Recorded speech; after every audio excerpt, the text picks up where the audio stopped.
The dust was a living thing in Llano County. It coated the blades of the brittle grass, filled the cracks in the hardpan soil, and settled in a fine, gritty film on Clara Hayes's kitchen windowsill. It was the color of failure. She stood on her porch, a coffee cup held in both hands, and watched the sun burn the last of the morning cool out of the air. The heat was already a physical weight. Out past the paddock, the stock tank was nothing more than a cracked basin of dried mud, a graveyard for thirsty insects. She'd sold off another 10 head of cattle last week. It wasn't a choice. It was a surrender. The money from the sale was already gone, a pitifully small drop in the bucket of debt owed to the Llano County Agribank. The notice was on the kitchen table, tucked under the salt shaker as if hiding it could make it less real. Foreclosure. The word was ugly, a final, brutal judgment on 3 generations of Hayes family sweat and toil. Her husband, John, had been born in this house. He died on this land, his heart giving out while mending a fence line 3 years back. Now, she was losing it all to a 2-year drought and a stack of paper held by a man in a starched shirt who'd never set foot on her property. She took a sip of the bitter coffee. She was down to her last 6 cows, old girls too stubborn or too sentimental to sell. They stood listlessly under the shade of the one good live oak, their hides loose, their heads low. They were waiting for rain that never came, just like her. The deadline on the notice was a week away. 7 days to come up with a miracle. Clara Hayes didn't believe in miracles. She believed in hard work, in keeping your word, and in the unforgiving Texas sky. Right now, 2 of those 3 things were failing her. The weight of it all was immense, a silent pressure in her chest. She didn't cry. Crying was a waste of water, and water was the most precious thing in the world. The fine, red dust stirred by the morning breeze made her think of mud. Thick, slick, life-giving mud. It felt like a memory from another lifetime, but it was only 2 years ago. It had been a Tuesday in May. The sky had turned a bruised greenish-black in the middle of the afternoon. The air grew heavy and still, the kind of quiet that comes right before violence. Then the heavens opened up. It wasn't rain. It was a deluge, a solid sheet of water that turned her dusty driveway into a river in minutes. The radio, crackling with static, screamed warnings about flash floods. The low water crossing on County Road 308, the only paved road for 5 miles in any direction, would be the first to go. That's when she heard the sound. A deep, guttural rumble that was different from the thunder. It was the sound of dozens of V-twin engines fighting the storm. She went to the front window and peered through the rain-streaked glass. A long, dark line of motorcycles was stopped on the road, right where it dipped down toward the crossing. They were trapped. The water was already rising, licking at the edges of the asphalt. Clara didn't think. She acted. She pulled on her boots, grabbed the keys to her old Ford F-150, and went out into the storm. The rain soaked her to the bone in seconds. She drove the truck down the long gravel drive, the tires spinning in the new mud. At the main gate, a heavy chain and a padlock secured her property. She fumbled with the key, her fingers cold and stiff, and swung the wide metal gate open. She stood by it, waving her arm, a small, drenched figure against the vast, angry landscape. The lead rider, a big man with a gray-streaked beard and a leather vest covered in patches, hesitated. He looked at her, then at the rising water, then back at her. She just waved again, more insistently this time. He gave a sharp nod, and the whole procession rumbled to life. One by one, they turned off the doomed road and onto her land, their tires churning the gravel and mud. There had to be 60 of them. They moved with a disciplined order, parking their heavy machines on the high ground near the big equipment barn, lining them up like cavalry horses. They were an imposing sight. Big men mostly, weathered and hard-looking. Their vests, or cuts, as John had called them, bore the same three-piece patch of a club she'd heard of but never seen up close. They looked like they could handle themselves, but a flash flood didn't care how tough you were. Clara pointed toward the barn. "You can put your gear inside. Stay as long as you need. The road will be out for a couple of days at least." The man with the gray beard walked over. He was taller than he looked on his bike, with a presence that commanded respect. He took off his wet gloves. "We're much obliged, ma'am." His voice was a low rumble, like distant thunder. "Just getting out of the water is all," she said, shrugging off the thanks. "I've got coffee on." For 3 days, the ranch was their sanctuary. The rain kept coming, and the creek swelled into a raging torrent, completely cutting them off. Clara kept the coffee pot full. She made a massive pot of venison stew that lasted 2 days and baked pan after pan of cornbread. They never asked for anything. They were quiet, respectful. They slept in their bedrolls in the hayloft or on the dry floor of the barn. In the moments the rain let up, she saw them walking her fence lines, checking for damage.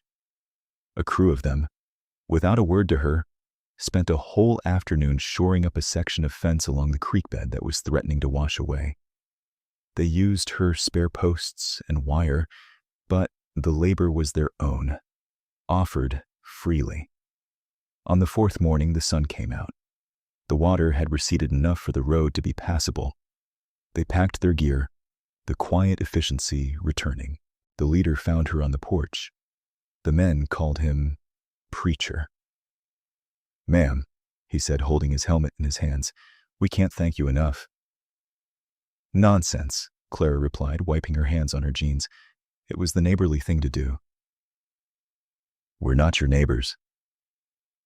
"You were for 3 days," she said simply. "Drive safe."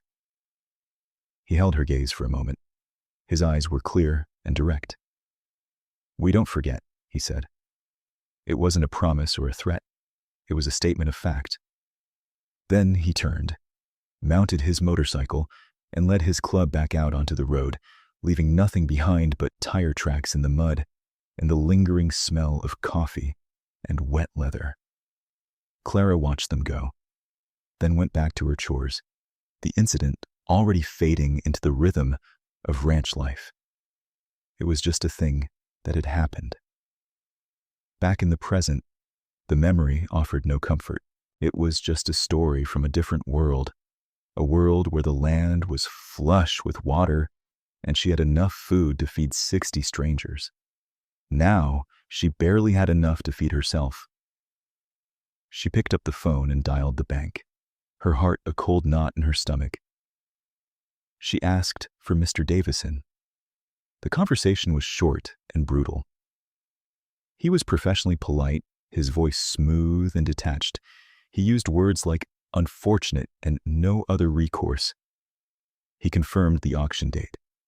There were no more extensions, no more options.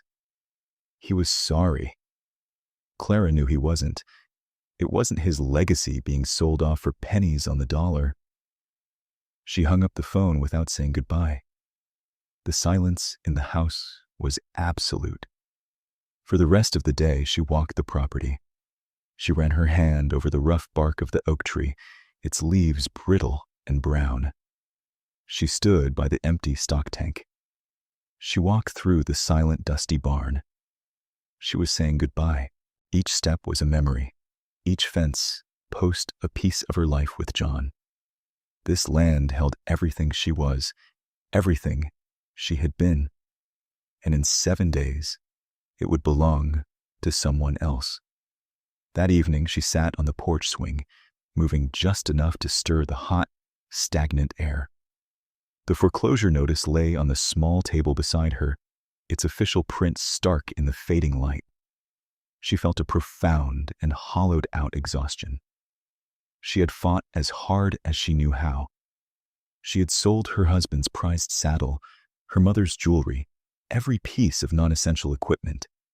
She had worked until her hands were raw and her back screamed in protest. It wasn't enough. The drought was bigger than her. The bank was bigger than her. For the first time in her life, Clara Hayes felt well and truly beaten. The first sound was a low groan of a heavy engine straining against the grade of the county road. It wasn't a sound she was used to hearing out here. It grew louder, resolving into the unmistakable growl of a big rig. She stood up, her brow furrowed. A Kenworth semi, pulling a long flatbed trailer, was turning slowly and carefully into her driveway. It was kicking up a plume of dust that looked like a fire in the sunset. On the back of the flatbed was a massive, complicated piece of machinery she recognized instantly, a water drilling rig. Clara's first thought was that they had the wrong address. She walked down the porch steps, her mind racing. A rig like that cost a fortune to hire. She couldn't even afford the fuel it would take to get it here. The driver, a stout man in a greasy cap, killed the engine, and the sudden silence was jarring. He opened his door but didn't get out. He was waiting. Before Clara could reach the truck, another sound joined the quiet. Another heavy truck, this one a livestock hauler, was pulling in behind the first. It wasn't carrying cattle, though. Through the slats, she could see it was loaded to the roof with bales of rich, green alfalfa hay. Then came a diesel pickup, pulling a long gooseneck trailer stacked high with steel T-posts and huge rolls of fencing wire. Clara stopped dead in the middle of the driveway, completely bewildered. This wasn't a mistake. This was a convoy. And then she heard it. It started as a low hum on the horizon, a vibration she felt in the soles of her boots before she heard it with her ears. The sound grew, swelling into the familiar, soul-shaking thunder of dozens of Harley-Davidson motorcycles. Over the rise in the road they came, a wave of chrome and black leather rolling toward her gate. They poured into her driveway, their headlights cutting through the twilight dust. They didn't stop until they had formed a perfect, orderly line along the fence, just as they had done 2 years before. The engines died, one by one, leaving a ringing silence broken only by the ticking of hot metal. 60 men. They dismounted in unison, a disciplined, quiet army. They were not here to visit. They carried themselves like men with a job to do. At the head of the line, a man swung his leg over his bike. Preacher. He looked exactly the same, maybe a few more lines around his eyes. He walked toward her, his boots crunching on the gravel. He moved with an unhurried purpose that was more intimidating than any overt threat. Clara was frozen, her mind unable to connect the foreclosure notice on her porch with the army that had just invaded her ranch. "Can I help you?" she asked, her voice sounding small and thin. Preacher stopped a few feet from her. He took off his sunglasses, hooking them on the collar of his leather cut. His eyes scanned the parched land, the faded paint of her house, the way her shoulders were slumped with exhaustion. He didn't need to be told what was wrong. The land told the whole story. He looked directly at her. 2 years ago, you gave us high ground, he said, his voice calm and steady. We heard you were in low water. Clara stared at him, the pieces slowly, impossibly, clicking into place. The flood, she whispered. We keep our accounts balanced, he finished. The scale of it was staggering. She couldn't comprehend it. But I just made some coffee. I baked some cornbread. A flicker of something, Not quite a smile, but a deep-seated warmth touched his eyes. "You opened your gate, ma'am. No questions asked. When a storm is at your back, that's not a small thing. That's everything." He turned away from her and faced his men. His voice rose, carrying easily in the still air. "All right. Sun's going down. Let's get to work." It was like watching a military operation. The men broke off into teams, each moving with practiced efficiency. The crew from the flatbed began the noisy metallic process of setting up the drilling rig right over a spot an old-timer had marked earlier with a forked willow branch. Another team swarmed the livestock hauler, unloading the hay and carrying it to the paddock for her grateful, bewildered cows. A third crew, led by a man who was clearly a professional contractor, started unloading the fencing supplies, their movements economical and sure. Clara stood motionless in her driveway, a statue of disbelief. This wasn't happening. It couldn't be. This silent, powerful force of men in leather and denim descending on her dying ranch to wage war on a drought. One of the younger bikers, a kid with a clean-shaven face who couldn't be more than 25, walked over and handed her a cold bottle of water. "Preacher's orders, ma'am. He said you look like you could use this." He was polite, his eyes respectful. He called her ma'am. For the next 3 days, they worked. They drilled deep into the Texas earth, past the dry topsoil, past the bedrock, chasing a rumor of water. On the second day, they hit it, a powerful gusher of a well that would never run dry. They worked from sunrise to sunset, mending fences, replacing rotten posts, stretching new wire until her boundaries were strong and secure